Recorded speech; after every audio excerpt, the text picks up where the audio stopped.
Hi friends, welcome to my channel. இன்றைக்கி ரொம்ப சத்துக்கள் நிறைந்த கம்பு லட்டு எப்படி பண்ணலாம் அப்படிங்கிறத பார்க்கலாம்.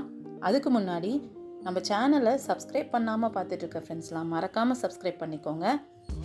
இன்றைக்கி பண்ணுற கம்பு கொழுக்கட்டைக்கு கம்பு, பொட்டுக்கடலை, அரிசி, ஏலக்காய், வெல்லம், ஒரு பிஞ்ச் சால்ட்டு, தண்ணி, இது மட்டும்தான் தேவை. இந்த வீட்டிலே கிடைக்கக்கூடிய பொருளை வச்சு நம்ம கம்பு லட்டு எப்படி பண்ணலாம் அப்படிங்கிறத பார்க்கலாம். அதுக்கு கம்பு பெரிய டம்ளருக்கு 1 டம்ளர், பொட்டுக்கடலை பெரிய டம்ளருக்கு 1 டம்ளர், சின்ன டம்ளருக்கு அரிசி. நம்ம ஃபஸ்ட்டு ஒரு பேன் வச்சு கம்பை நல்லா வறுத்து எடுத்துக்கணும். கம்பை நல்லா வறுத்தெடுக்கிறப்ப நமக்கு பொரியிற சவுண்டு கேட்கும். பொரியிற சவுண்டு கேட்டு கொஞ்ச நேரத்துலையே அதை நம்ம வேறு பிளேட்டுக்கு ட்ரான்ஸ்ஃபர் பண்ணிக்கலாம். அதை வறுத்து எடுத்துட்டு அதுக்கப்புறமா நம்ம அரிசி எடுத்து வச்சுருக்கோம். இது புழுங்கல் அரிசி, நார்மல் புழுங்கல் அரிசி தான். அதை வறுத்து எடுத்துக்கிட்டு அதையும் நம்ம பிளேட்டுக்கு ட்ரான்ஸ்ஃபர் பண்ணி ஆற வச்சுக்கணும். பொட்டுக்கல்லையை நம்ம வறுத்தாலும் வறுத்துக்கலாம். ஏன்னா ஏற்கனவே அது வறுத்த பொட்டுக்கல்லை தான். நம்ம ஒரு கொஞ்சமாக சூடு காமிக்கிறதா இருந்தாலும் சூடு காமிச்சிட்டு அதையும் ஒரு மிக்சிக்கு எல்லாத்தையும் ஆறுனதையும் ட்ரான்ஸ்ஃபர் பண்ணி அதோட ஏலக்காய் 2 எடுத்துருக்கோம், அதையும் சேர்த்து நல்லா பொடியாக அரைச்சிக்கணும்.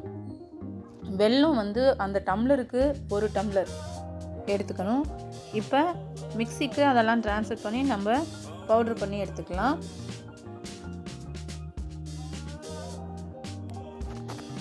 கம்பு, அரிசி, பொட்டுக்கடலை எல்லாத்தையும் சேர்த்து அதோட ஏலக்காயையும் சேர்த்து நம்ம பவுட்ரு பண்ணி எடுத்துக்கணும்.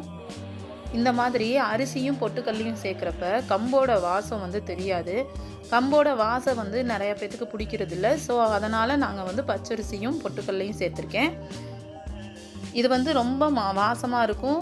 கம்போட வாசத்தையே நமக்கு காமிக்காது. இப்படி வெல்லம் பாகு நம்ம காய்ச்சி, அதாவது தண்ணி பதத்தம் கம்பி பதம் வர்றதுக்கு முன்னாடியே எடுத்துடணும்.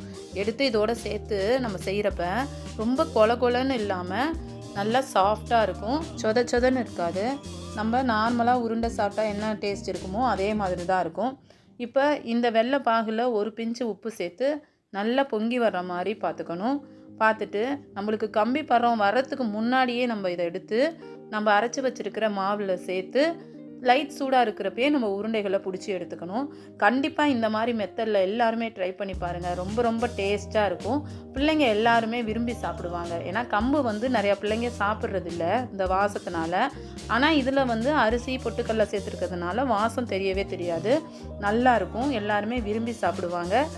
கம்பு சேர்க்கறதுனால கம்பில் இல்லாத சத்துக்களே இல்லைன்னு சொல்லலாம். ஏன்னா நம்ம தாத்தா பாட்டி காலத்துலலாம் இந்த கம்பை யூஸ் பண்ணாத நாளே இல்லைன்னு சொல்லலாம். ஸோ அதனால் எல்லாருமே கண்டிப்பாக இதை ட்ரை பண்ணி பிள்ளைங்களுக்கு செஞ்சு கொடுங்க.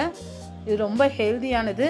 ஸோ இந்த கம்பு லட்டை எல்லாரும் ட்ரை பண்ணி பார்த்துட்டு கமெண்ட் செக்ஷனில் கமெண்ட் பண்ணுங்கள் எப்படி இருந்தது அப்படின்னு.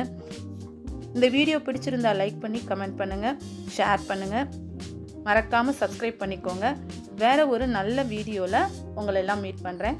தேங்க்யூ. Bye friends.